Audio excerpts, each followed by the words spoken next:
acomodándonos y mientras terminamos de acomodarnos en nuestros lugares, vamos a orar al Señor, vamos a pedirle que nos acompañe en esta tarea de meditar un poco más en su palabra. Padre, te damos gracias, Señor, por un día más de vida que vos nos das. Gracias porque hemos podido llegar hasta acá. Te pedimos, Señor, que estés con nosotros en este momento en donde vamos a intentar acercarnos a tu palabra para que nos enseñe, para que nos ayude a ver algún aspecto más de la sabiduría que nos has dejado en ella para nuestras vidas, Señor. Te pedimos que estés con nosotros, que podamos disfrutar este momento. En el nombre de Jesús, amén. Bueno, muy bien, decíamos la última clase del año, ¿sí? Vamos a tener el receso. Así que, como todos los años intentamos hacer, en la última clase, ya llegando a la fecha en donde celebramos la Navidad, el Año Nuevo, intentamos hacer alguna lección, alguna clase que tenga que ver con el hecho de lo que recordamos en la Navidad, ¿no? La venida de Cristo a esta tierra. Así que hoy vamos a estar hablando de un tema bíblico. Podrán ver ahí el título en la presentación, que es el tema del exilio, ¿sí? Justo el domingo pasado, Martín, Micaela, también Pablo, Bounis, nos estuvieron compartiendo sobre esta realidad actual de tanta gente que vive como refugiados, como exiliados de su propio país, de su propia tierra. Todas estas vicisitudes que les toca pasar para llegar a un mejor lugar, para encontrar un mejor pasar, ¿no? Y la verdad que es algo que nosotros, que por estar en estas latitudes no nos ha tocado pasar, es algo que realmente impacta, ¿no? Ver cómo vive esta gente, cuál es su día a día. Pero bueno, la realidad es que tampoco es algo nuevo, ¿sí? Sino que, como también bien nos mencionaba el otro día el hermano Pablo cuando predicaba, en la Biblia está lleno de ejemplos de personas que han sido forzados a salir de su tierra, que han sido forzados a vivir en un lugar extraño, entre extranjeros. Y podemos ver que este tema del exilio, del tener que salir de la tierra de uno para ir a otro lugar, no es nada nuevo. Ahora, si pensamos en una historia de exilio en la palabra de Dios, ¿cuál es lo que nos viene a la mente?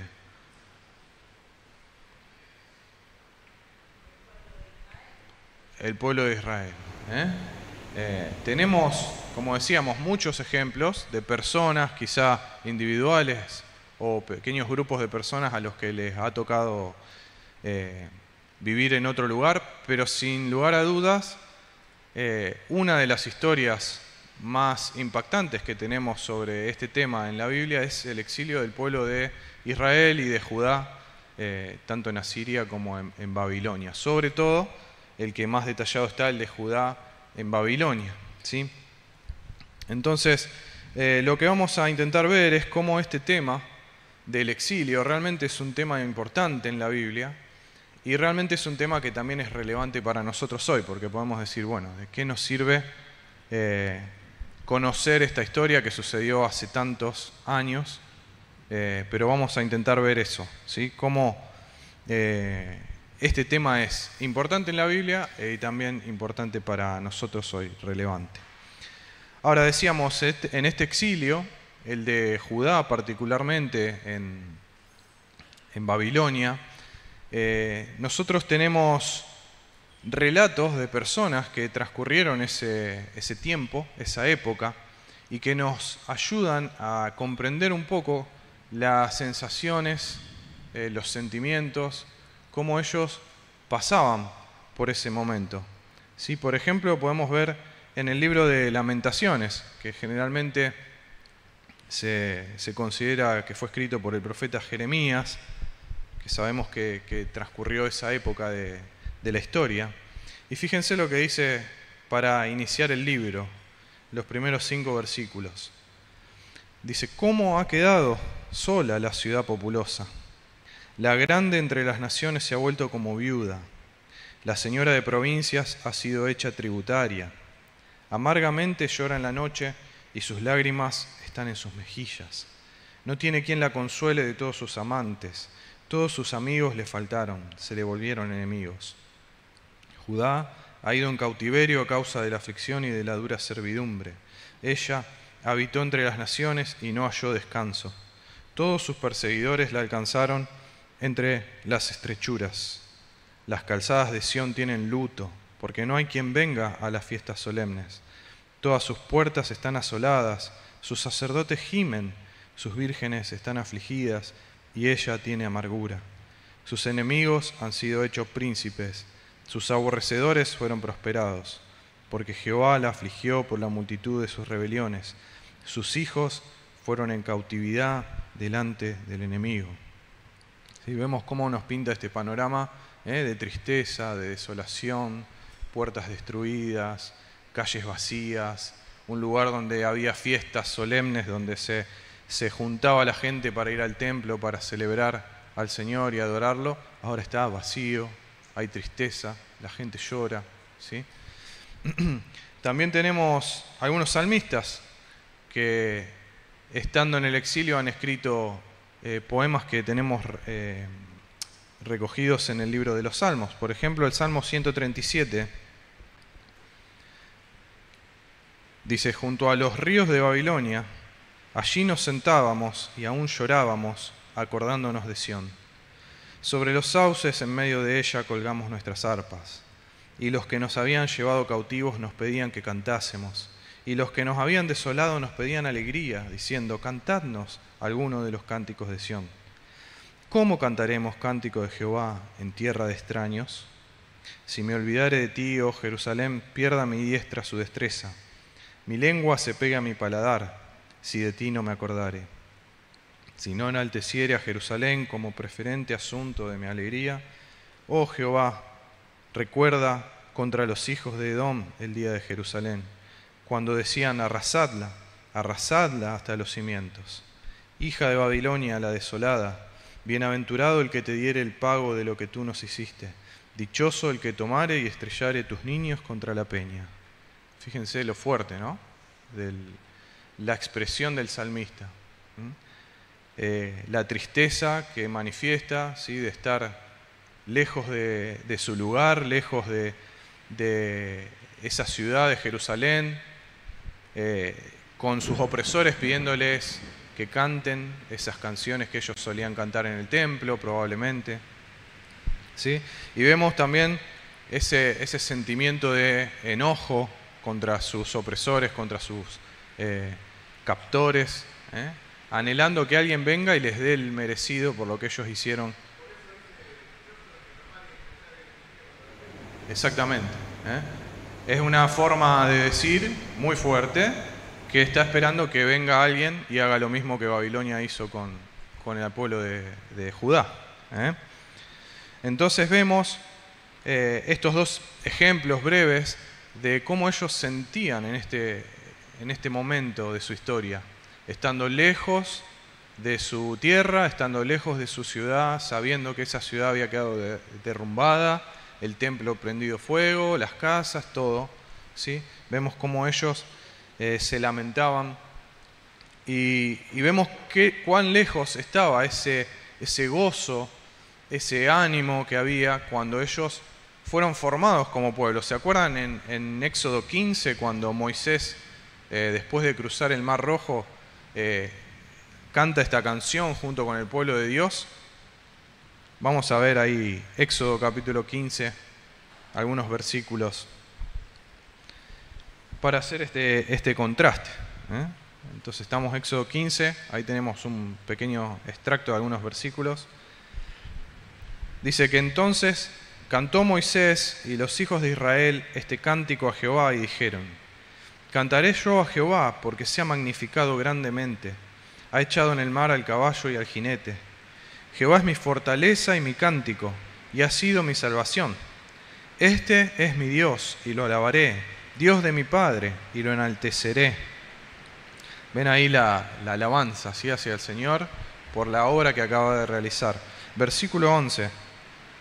¿Quién como tú, oh Jehová, entre los dioses? ¿Quién como tú, magnífico en santidad, terrible en maravillosas hazañas, hacedor de prodigios? Extendiste tu diestra, la tierra los tragó. Condujiste con tu misericordia a este pueblo que redimiste. Lo llevaste con tu poder a tu santa morada. Versículo 17.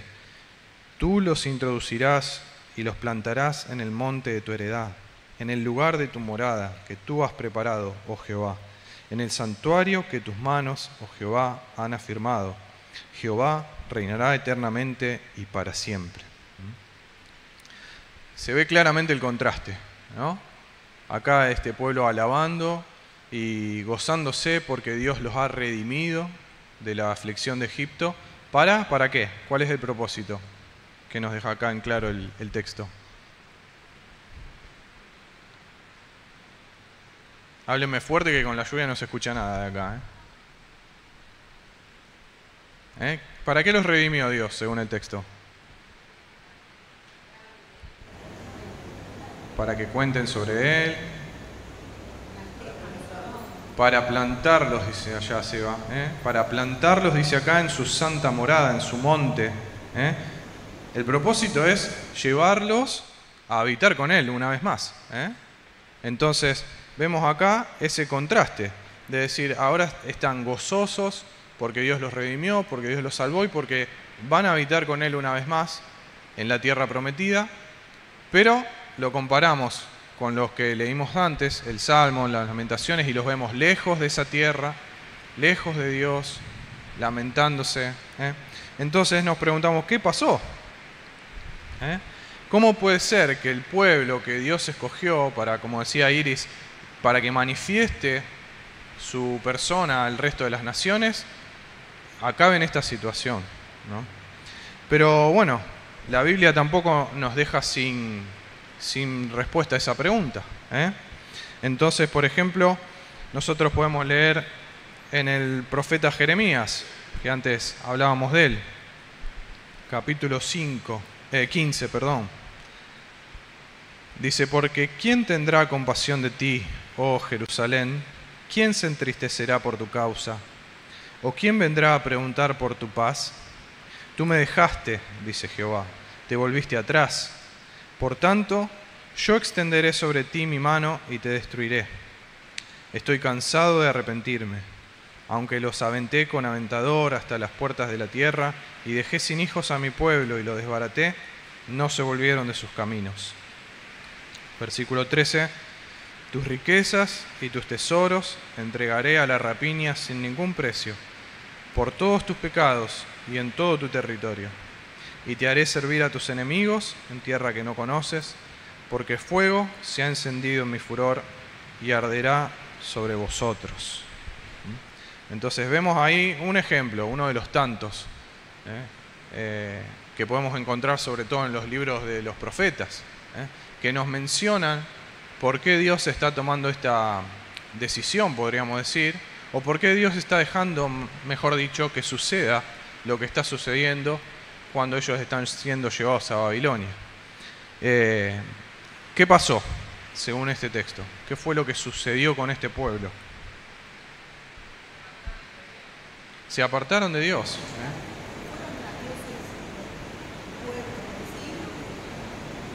Claro, se fueron tras otros dioses de los pueblos vecinos, adoraron a otros dioses. Dios dice, tú me dejaste, ¿sí? Tú me dejaste, te volviste atrás. Y termina diciendo que los iba a hacer servir a sus enemigos y servir a otros dioses ajenos que ellos no conocían. Entonces, vemos que claramente este exilio que ellos están pasando, se debe a que ellos rompieron ese pacto que hicieron con Dios, abandonaron a Dios, dejaron de escuchar su voz y como consecuencia de eso están atravesando esa situación de ser arrancados de su tierra, de esa tierra que, como veíamos en Éxodo 15, era el lugar en donde ellos se suponía iban a habitar con Dios, para ser llevados a otro lugar, a ser oprimidos una vez más, ahora en Babilonia.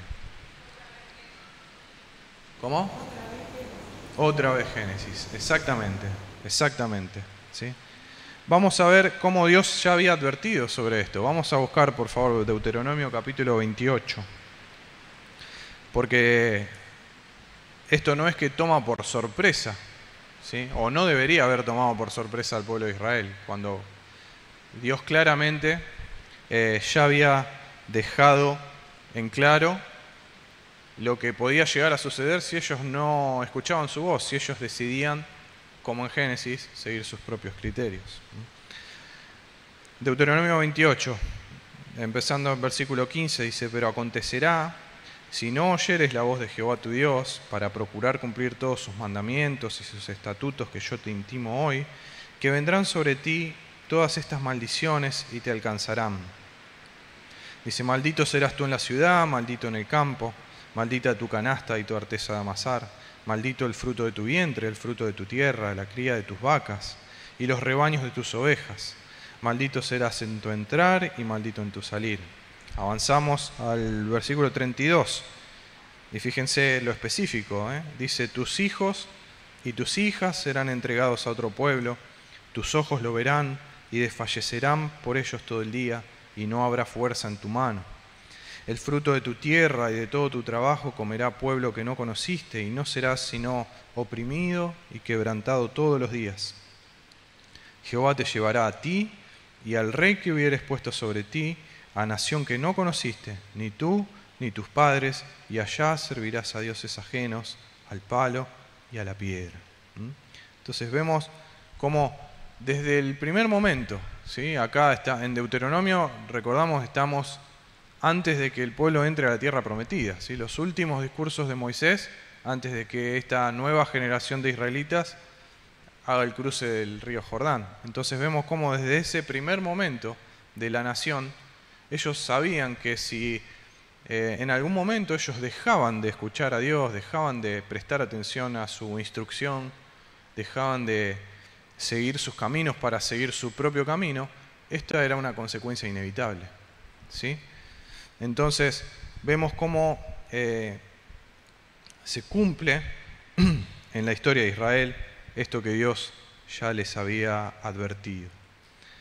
Ahora, decíamos al principio que esto era relevante para nosotros, y podemos preguntarnos por qué debería ser relevante esta historia de Israel para nosotros.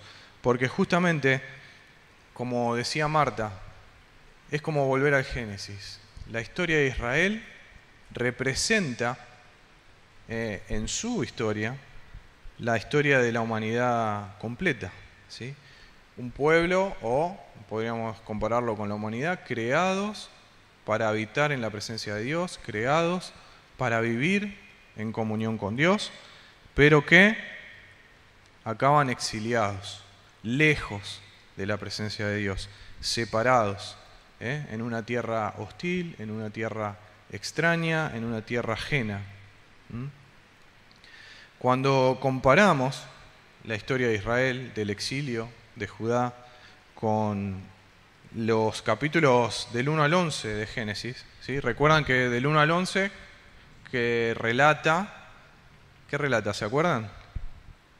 Génesis del 1 al 11. Vamos, no me fallen. La creación. Cómo el hombre se apartó, lo mismo. Muy bien. La creación del hombre, cómo se apartó, dice Marta. ¿Qué pasa en Génesis 12? ¿Qué punto de inflexión hay ahí? Aparece Abraham. Y se acuerdan que habíamos estudiado que los primeros 11 capítulos es como que el foco está puesto en la humanidad completa, ¿sí? Adán, Noé, todos, Lamec, todos esos que aparecen antes. Y en el 12 aparece Abraham y ya el foco pasa a él, a su familia, al pueblo de Israel, que va a ser después. Pero decíamos entonces, los primeros 11 capítulos de Génesis nos muestran un relato de la humanidad completa.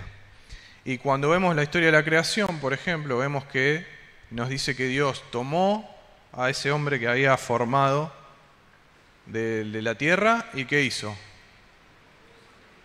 Lo puso en el huerto, ¿sí? ¿Para qué? Para habitar con él.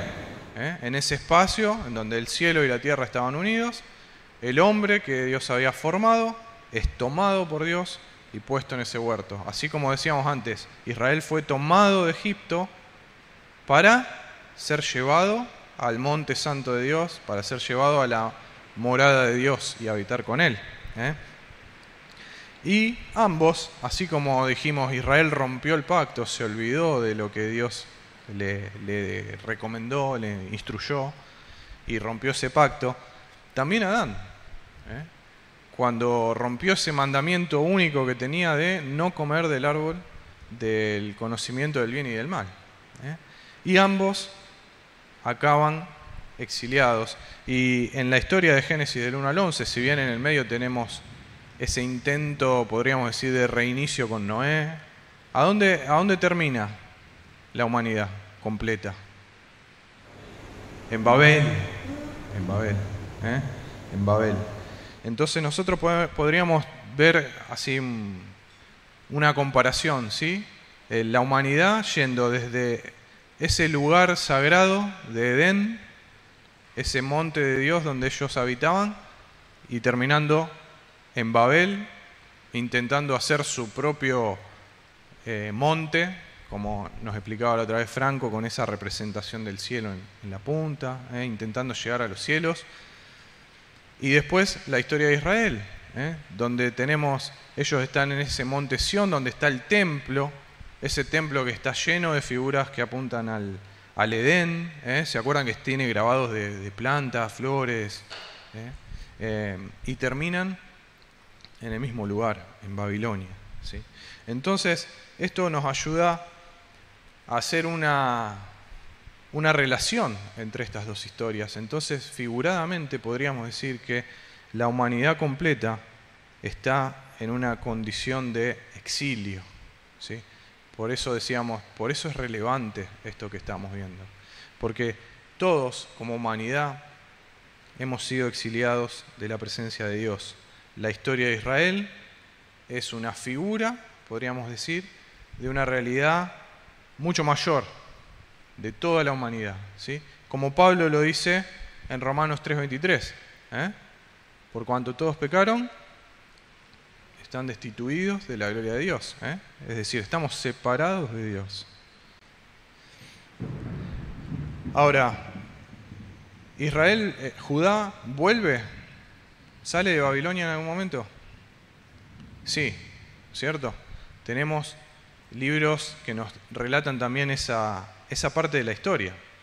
Ahora, ese regreso a la tierra prometida no soluciona para nada el problema de fondo, ¿sí? Nosotros podemos leer, por ejemplo, en Esdras o en Nehemías, que son los libros que nos relatan un poco ese periodo de la historia en donde muchos judíos vuelven a Jerusalén a intentar reconstruirla. Podemos ver que las cosas siguen siendo más o menos parecidas, ¿sí? Quizá no hay otras cosas, pero vemos que hay egoísmo, vemos que hay gente que sigue oprimiendo a los débiles, vemos que hay gente que sigue sin respetar el día de reposo, competencia, gente que se ha casado con otros pueblos, los mismos sacerdotes corrompidos. Entonces vemos que ese retorno no soluciona el problema del corazón del pueblo de Dios. Y que si no hay una intervención directa de Dios en esta historia, tarde o temprano el destino de la humanidad va a volver a ser el mismo, ¿sí? La historia se va a volver a repetir. También es llamativo, acompáñenme a Esdras capítulo 6.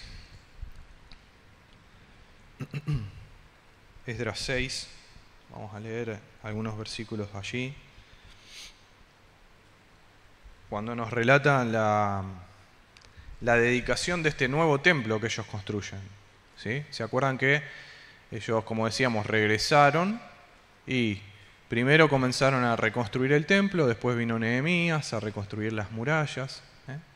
Y en el libro de Esdras se nos cuenta cuando, después de mucho renegar con sus vecinos y con los reyes que siguen siendo los que dominan la tierra, ellos pueden terminar el templo. Fíjense, Esdras 6, versículo 15. Dice: esta casa fue terminada el tercer día del mes de Adar, que era el 6º año del reinado del rey Darío. Entonces los hijos de Israel, los sacerdotes, los levitas y los demás que habían venido de la cautividad, hicieron la dedicación de esta casa de Dios con gozo, y ofrecieron en la dedicación de esta casa de Dios 100 becerros, 200 carneros y 400 corderos, y 12 machos cabríos en expiación por todo Israel, conforme al número de las tribus de Israel. Y pusieron a los sacerdotes en sus turnos y a los levitas en sus clases para el servicio de Dios en Jerusalén, conforme a lo escrito en el libro de Moisés. Vemos la dedicación de este nuevo templo. ¿Qué está faltando si lo comparamos con la dedicación del templo de Salomón y con el tabernáculo? A ver. Exactamente. No vemos mención alguna a esa nube que llenó el templo cuando Salomón oraba, que no permitía que los sacerdotes ingresen, a esa nube que llenó el tabernáculo cuando terminó Moisés de erigirlo allí en el desierto, que también hizo que Moisés no pudiera ingresar al tabernáculo. Llamativamente, el autor del libro de Esdras nos muestra que si bien el templo está, que si bien el templo se dedicó, que el culto se reanudó, no hace mención a esa presencia de Dios nuevamente ahí, lo cual también es un detalle que nos muestra cómo este exilio espiritual del que veníamos hablando continúa, ¿sí? Ese regreso. ¿Cómo? Claro, en tiempo de Jesús, dice Marta, ese templo estaba un poco remozado ahí por Herodes, pero se había vuelto una cueva de ladrones, ¿no? Bien, entonces decíamos, ese regreso geográfico, podríamos decir, a la tierra prometida, no ha solucionado el problema del exilio espiritual que Israel tiene. Les voy a leer una cita de un autor que se llama Michael Morales, que tiene un libro sobre el libro de Éxodo, se llama Éxodo Antiguo y Nuevo, y dice lo siguiente. Dice: el propio exilio primigenio, es decir, el de Adán y Eva de la presencia de Dios, fue algo más que una mera salida de las puertas del Edén, sino que implicó un alejamiento cada vez más profundo de Dios a lo largo de la larga travesía hacia el este de la historia humana. Una separación que oscureció constantemente la comprensión de la humanidad sobre el carácter y los propósitos de Dios, al tiempo que fomentaba los puños cerrados de la rebelión, hundiendo a toda la raza en profundidades cada vez más graves de depravación. ¿Sí? ¿Qué quiere decir esto? Que este exilio de Edén no fue simplemente algo geográfico, un problema de, bueno, ya no estamos más en Edén. ¿Sí? ¿Qué hubiese pasado si el hombre puede volver a Edén, pero sigue su relación con Dios rota? No hubiese sido lo mismo. ¿Sí? Entonces, vemos lo mismo acá representado. Un problema espiritual no puede ser solucionado por un retorno físico de un lugar hacia otro lugar, sino que es necesario algo más allá que un retorno físico. Entonces, ¿qué esperanza tenemos? Porque si la familia de Abraham, que fue la escogida para devolver la bendición de Dios a todas las naciones, a todas las familias de la tierra, está en este problema, está en este exilio espiritual del que no puede salir, ¿cómo vamos a hacer? ¿Cómo va a ser Dios para solucionar ese problema y para poder continuar con su propósito? Y para eso también volvemos a los profetas, ¿sí?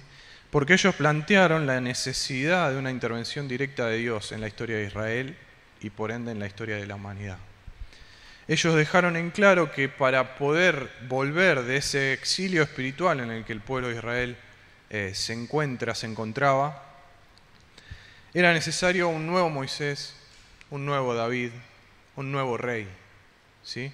Que viniera a realmente llevar a su pueblo a los pies de Dios una vez más. Vamos a leer 2 ejemplos nomás.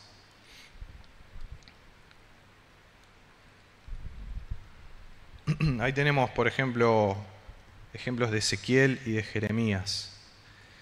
Ezequiel 34 dice, versículo 11, porque así ha dicho Jehová el Señor, he aquí yo mismo iré a buscar a mis ovejas y las reconoceré.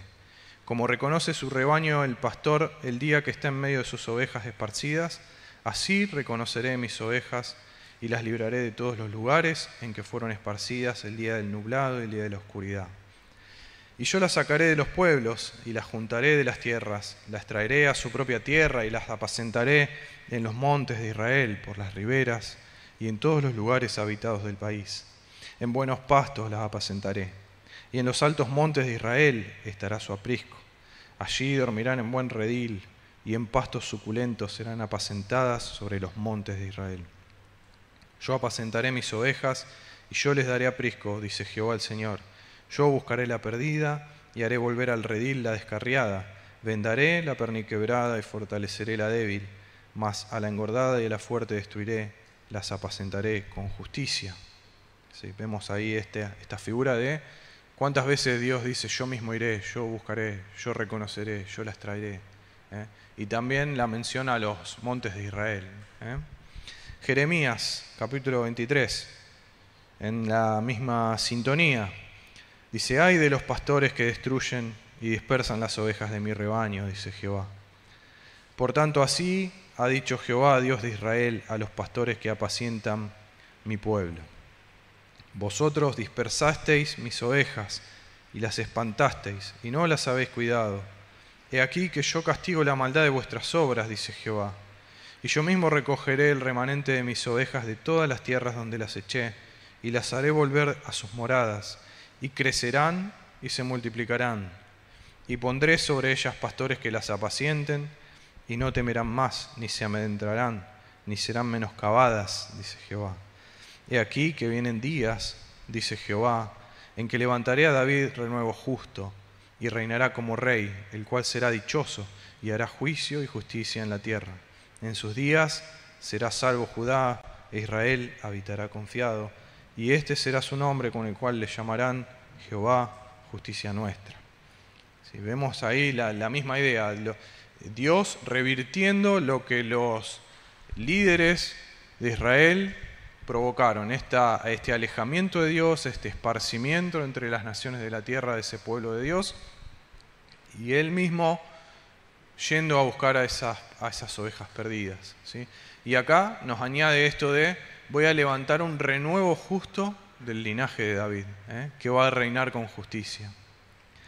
Entonces, así es como Jesús entra a la historia, con esta necesidad planteada a través de todo el Antiguo Testamento de alguien distinto, un nuevo rey, un nuevo David, un nuevo Moisés, como decíamos, que pueda acabar no con el problema geográfico y físico del pueblo, sino con el problema espiritual, no solo de Israel, sino de toda la humanidad. Y desde su nacimiento, Jesús es presentado como ese a quien Israel estaba esperando. Por ejemplo, en el relato de Mateo, ¿sí? Vamos a Mateo capítulo 1. Y estos son los pasajes que solemos leer en la Navidad. Mateo capítulo 1, versículo 18. Nos dice, el nacimiento de Jesús fue así. Estando desposada María, su madre, con José, antes de que se juntasen, se halló que había concebido del Espíritu Santo.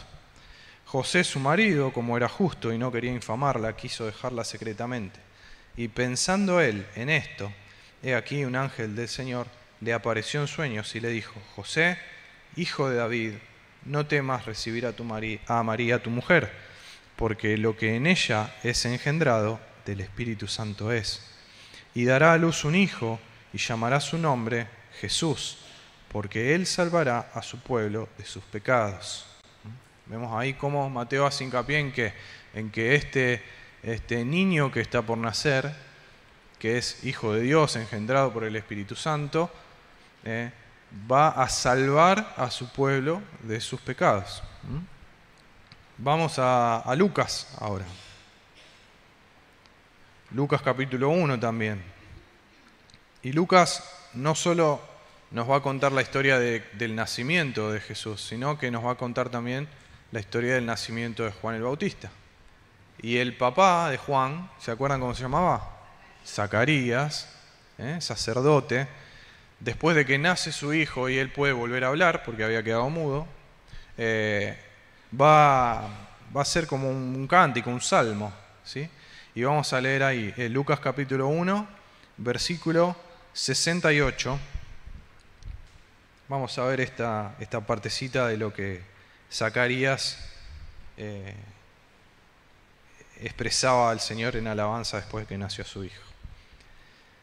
Dice: bendito el Señor Dios de Israel, que ha visitado y redimido a su pueblo, y nos levantó un poderoso Salvador en la casa de David su siervo, como habló por boca de sus santos profetas que fueron desde el principio, salvación de nuestros enemigos y de la mano de todos los que nos aborrecieron, para hacer misericordia con nuestros padres y acordarse de su santo pacto, del juramento que hizo Abraham nuestro padre, que nos había de conceder que, librados de nuestros enemigos, sin temor les serviríamos en santidad y en justicia delante de Él todos nuestros días. ¿Sí? Ven entonces cómo Zacarías expresa esta idea del nacimiento de este niño que va a ser un Salvador, que va a redimir a su pueblo una vez más, que lo va a salvar de sus enemigos. Recuerden que en esta época también ellos están bajo la opresión del Imperio Romano. Y que cierra él diciendo: una vez librado de nuestros enemigos, lo vamos a servir en santidad y justicia delante de Él. Él ve esta promesa de poder volver a estar delante de la presencia de Dios a través de la obra de que este niño, este Salvador, va a llevar adelante.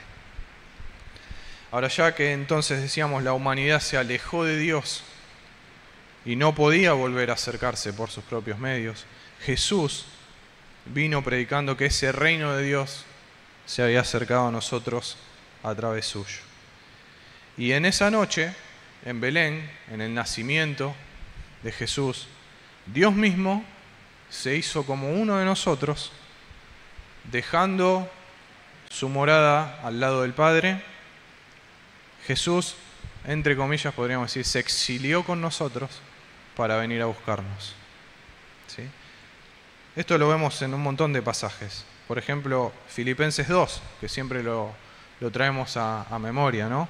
Que nos dice que siendo en forma de Dios no estimó el ser igual a Dios como cosa que aferrarse, sino que se despojó a sí mismo, tomando forma de siervo, hecho semejante a los hombres, y estando en la condición de hombre se humilló a sí mismo, haciéndose obediente hasta la muerte y muerte de cruz.